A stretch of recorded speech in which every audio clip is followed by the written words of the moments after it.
What is up, guys? It is your boy Ray. I am live doing something I've never really done before. We are recording a track review, um, not a whole album or anything like that, just the track.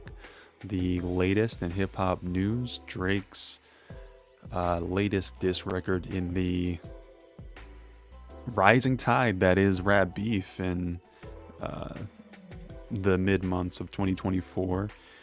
It is the song Family Matters.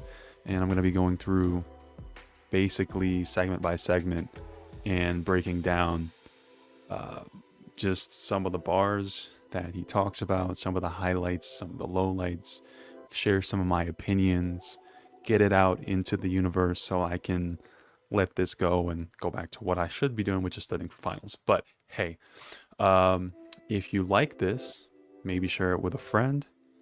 If you don't like this, comment about how you don't like this. But I don't have too much time to do a lot of editing, so let's get into it. Let's get into it. So, if you haven't already heard the song, please go listen to the song. It is a little long, 7.5 minutes or so. I don't mind if you leave the stream or have to pause. Go check that out. Come back. I'll give you a few seconds to hit that pause button. And I'm going to get started. So, in the intro of the song, it kind of opens up with I don't know if I'm allowed to say what he says on the internet. This is my first time streaming on Twitch in this way, but he opens with the N word, the same word that Kendrick claims he's not supposed to be using. And it's an interesting thing because there's a lot of discourse on the internet about him using the word and about why he should or should not be able to, why that sort of criticism that Kendrick Lamar lays at Drake's feet is valid or not. And what I think I think there's the criticism that it was intended, and there's a way that people tended to interpret it uh, that's separated from that a little bit, in that I think people thought, or would state at least on the internet, which, people actually stating their true opinion on the internet, sometimes they just want to say what's popular or going to gain clicks, but there's this idea that he's not supposed to say the word because he isn't quote unquote black enough. And I think that's a bit of a misnomer. The real issue is not his it's not his heritage necessarily. There are lots of mixed race people who do use the word, who are generally okay using the word, and that's largely because blackness is not specifically and explicitly just a racial thing, particularly in the West. It's much more of an experiential thing and something that you invest in with yourself. It's an experience, but also it's a manifestation of your own identity. And where that creates a problem for Drake is that he doesn't really navigate that in a way that sits right with people. I think Drake oftentimes, to his critics anyway, operates in a space of blackness explicitly when it's convenient for him. So when it's a time to win an award, well, Drake is the first black artist to do XYZ thing, or one of the leading black artists to do and accomplish these great things, and or even what it takes to get those accomplishments. So Drake is very black when it's time to create a commodifiable product that he's going to market to the rest of the world, really. But we don't often hear from Drake as being black in a way that goes beyond the music at almost any other time. Whether it be in his music or in his personal life, it doesn't feel like Drake is willing to risk any of his fame or his status or his prestige or his adoration for the sake of the black community. And I think that's really the core of why it, the more you think about it, the more it feels like when he says it, he's saying it because there are a lot of suburban teenagers who are going to like it, have an excuse to, if not say it, think along and identify with that coolness. But what is he really doing for the community as a whole, even in thought, much less so in deed? So that's kind of the opening. And so he's kind of responding in this way with, hey, I'm just saying it. Look at me. He's almost trolling. So in a way, it is a jab back at Kendrick Lamar for him to open that way. But also, I think does it land with me? I would say no, in the sense that he's kind of doing the thing he's being criticized for a little thoughtlessly. But it's not the, it's just the beginning of the song. It's a 7.5 minute song. I might be live for 7.5 minutes already. So let's get to the rest. If you look at the video for this track, by and large, it's him taking one of the vans from the Good Kid, Mad City album around the streets of Toronto on a truck and out to some junkyard to get scrapped. So I thought that motif is actually probably one of the strongest parts about the diss record. And to that extent, like the dramatic camera work, the tones, I would actually applaud whoever did the videography for this. They're doing a great job, if I'm being honest. He starts off by basically, you better have some paperwork or that shit is fake tea, responding to a lot of the criticisms that Kendrick laid out in Euphoria, basically saying, if you don't have written proof for these things, well, is it really valid? And he's saying it's not. Now we're gonna get to some parts later where Drake also makes some accusations that he have written proof of those things. Maybe not, we'll see.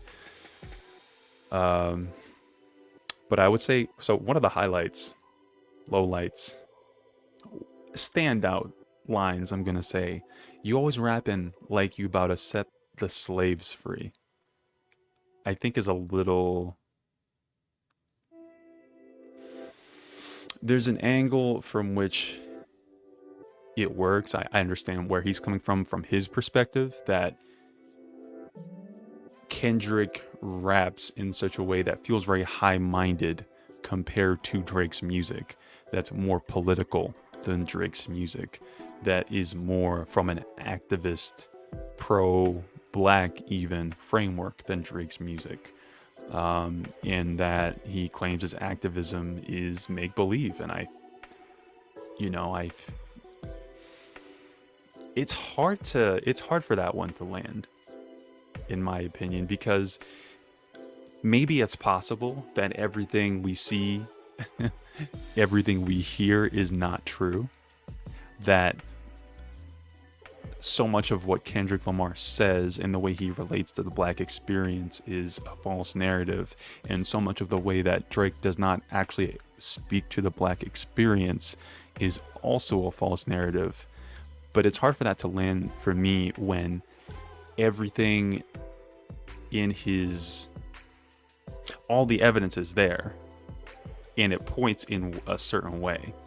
Like, Kendrick does speak at least to the black experience. Kendrick does speak at least from the perspective of someone who is in community with black people, and in a way that isn't purely positive. That is to say, not only talking about the good times and the good things and the highlights, of blackness, but really speaking to the whole breadth of the experience, and specifically speaking to black pain in a way that Drake does not, or has not. So are we all just living in an upside down bizarro world where nothing is true and everything is the opposite of what it seems, and everybody who professes good morals actually has bad morals, and everybody who professes bad morals actually has good morals? I have a hard time buying that. But further on goes on to say that, but you won't even go into your hood and plant money trees, as if to say Kendrick does not go back into his own community to support them financially, implying that I'm assuming Drake does. Okay. We don't really know what's really behind either of their financials in that way, so it's hard to verify that information. But he goes on to talk about the women that he's been with, black and white and everything that's in between. You, the black messiah, wifing up a mixed queen, and hit the vanilla cream to help out with your self-esteem. I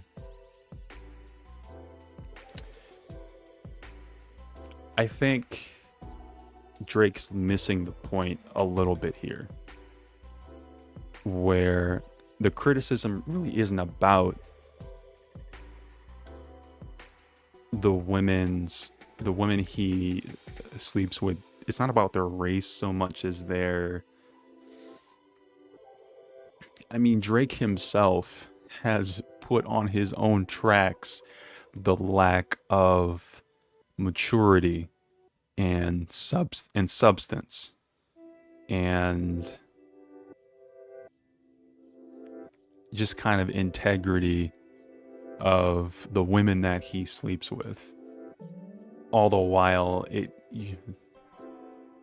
that kind of being on him, without him really thinking about that he is the 38-year-old flying out women in their younger to mid 20s onto flights and planes and trains and boats and all these sorts of things, and putting them in positions where, I don't know what you expected, that they wouldn't be the most mature people. That he himself dating a mixed race woman is hypocritical from a pro-black standpoint, and I don't think that is really where a lot of people are, at least in the black community. It's because it's that in and of itself is kind of a hypocritical standpoint, particularly in the sense that for generations and for years, in a lot of environments, in the US or even in other countries, and you can talk about apartheid in South Africa, that interracial relationships have always been a lever to keep communities divided, and particularly to keep black people in a place where they are seen as lesser than. And that so much of progressive black movements for hundreds of years at this point have been to break down those barriers, to say that people are actually equal, that we could drink at the same water fountains, that we can go to the same movie theaters, swim in the same pools, and love who we want to love. So while there is this minority, I would say, of conservative black people who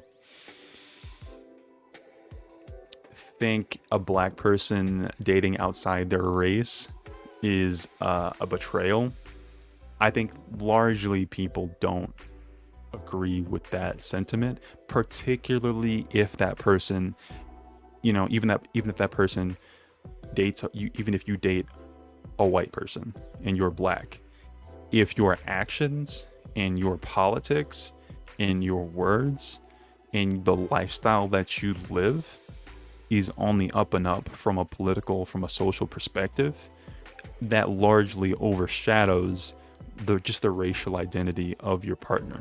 Not to mention the fact that some of the most anti-black people, looking at you, Candace Owens, are also black, have four black grandparents. So it's just a weird thing to say.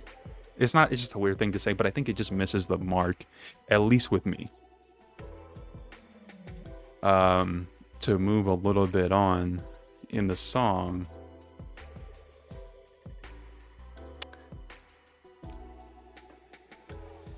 there's a lot of verbiage in the song that is kind of vague. That Kendrick uses skin whitening cream, I guess, like hit the vanilla cream to help out with your self-esteem on some Bobby shit. I want to know what Whitney need. All that puppy love was over in your late teens. Why you never hold your son and say cheese. We left the kids out of this, don't blame me. So kind of implying that, A, Kendrick uses skin whitening cream.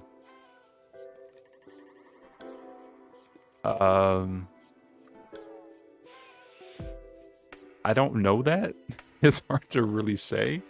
Kendrick is still very black. Like, now do people with complexion, I don't say challenges, but say you have acne or something, you use certain creams you can use to like even that out. Is that skin whitening cream? Does that count? Are you going like full, I don't want to call out names for people who genuinely make an effort to make themselves seem more racially ambiguous with skin whitening creams versus just like, I just want it to look more consistent. But that it's that kind of thing that is a little bit more vague for me, so it's hard to really judge. Do you hold up your child to the public? You know, both multiple people have criticized Drake for not wanting to show the world that he is a father. And I guess as a pushback on that, the fact that Kendrick doesn't take a lot of photos with his child makes him a hypocrite, even though he is literally on the album cover being a father of Mr. Morale. But hey, I guess you can kind of make that claim, like they're not super public. I mean, you can make the claim, but who's on the album cover? What is he doing on the album cover? He's like holding his baby. Like what are we trying to do here? Is Kendrick Lamar's child actually Dave Free's child? Again, I don't know. Maybe. That's one of those things that it's hard to, that's not confirmed information for me. If you have confirmation on that, hey, leave a comment, something like that. I don't know.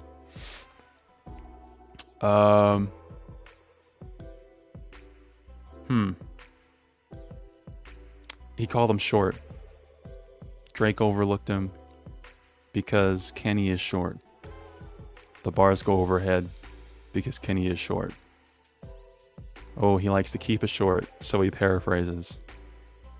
He then goes on to talk about really other people, honestly, and I'm kind of going to skip that section because this video is probably long enough. Talks about The Weeknd, talks about Rick Ross again, which you can kind of assume all these people are beefing with you, but in my opinion, this response should be more targeted towards Kendrick Lamar specifically. That's just my opinion. Although some of the best bars he has on this song are in this section, honestly. So I don't know. So anyway, let's move on.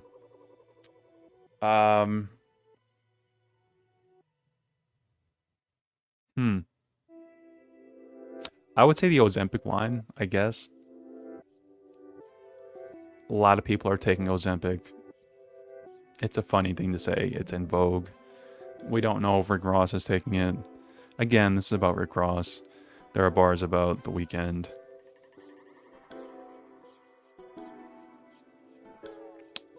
Now, we kind of get back to um, the actual criticisms of Kendrick when we're talking about the van, popping the latch and let the door slide, etc. It talks about, well, basically, Drake is saying, I'm killing you, killing y'all, got 'em type energy, which, okay, there is, again, to tie back to the beginning and the motif of the video, the van being taken to a junkyard to be destroyed. So that is cool, I guess. It fits the motif of the video. So, talking about Rakim, which is, again, I don't know. I mean, I could make it a whole analysis about his beef with other people, but I'm not really interested in that. When he actually does get back to Kendrick is when he talks about Baby Keem writing for him, I guess. He's saying he's a hypocrite because criticizing Drake for having ghostwriters is wild when Baby Keem writes for Kendrick. Is that true? I don't think it's true. I don't see it. Does not feel like there's not a lot of people out here calling Kendrick out for having ghostwriters, and I don't really feel like he needs that. But yeah, most of the closeout of the song is really him taking victory laps. There is a closing sort of segment of the video where there's this random sort of like side closet house thing in a backyard. Is that where a body is buried? And he calls Kendrick a wife beater. So I kind of feel like, I don't know if that, I wouldn't say that's new. I don't want to say that's not new information, but the like topic of, I guess, of domestic violence is something that he does explore to some degree in Mr. Morale and the Big Steppers. So honestly, it's a valid thing. I would recommend you go listen to Mr. Morale and the Big Steppers if you're interested more in his flaws as a character, I guess. All in all, I would say this track, the beat is good. It's a little long. Talk more about Kendrick specifically, because let's be real, nobody's interested in Drake beefing with Rick Ross. Nobody's interested in Drake beefing with Abel. Nobody's interested in Drake beefing with pretty much any of the other 19 people he wants to pretend are coming for him, coming for his spot, so to speak, because it's not comparable. Those are not people in your weight class as an artist. But the beat is good. The fact that he went to singing a little bit more, I think, is good for the song itself. Like, it makes the song sound better. This song probably sounds better than, I would say, the Push-Ups diss track. Even if I do feel like if Drake wants to win this beef, I think he's gonna need more than that. But all in all, it's a quick response, a quick turnaround. The videography for the video was good. I'm gonna give it a 7. I'm gonna give it a 7 out of 10. If you thought this video, if you like this review, if you want me to go back and review Euphoria, if you think I can approach it a little bit differently, I think what I might do next time is have the Rap Genius up on the screen as I go through it. I will do that, and maybe I'll cover some other music Maybe I'll cover other things entirely. I don't know. I just wanted to put this out into the universe and see what happens. Also, kind of get it off my mind so I can go back to studying without clicking up on Twitter constantly. So, this has been Ray. You can find me online at Rayvon Hackshaw, basically on Twitter.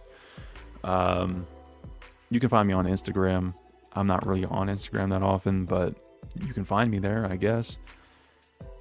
And yeah, this has been a track review for Family Matters. I'll see y'all next time.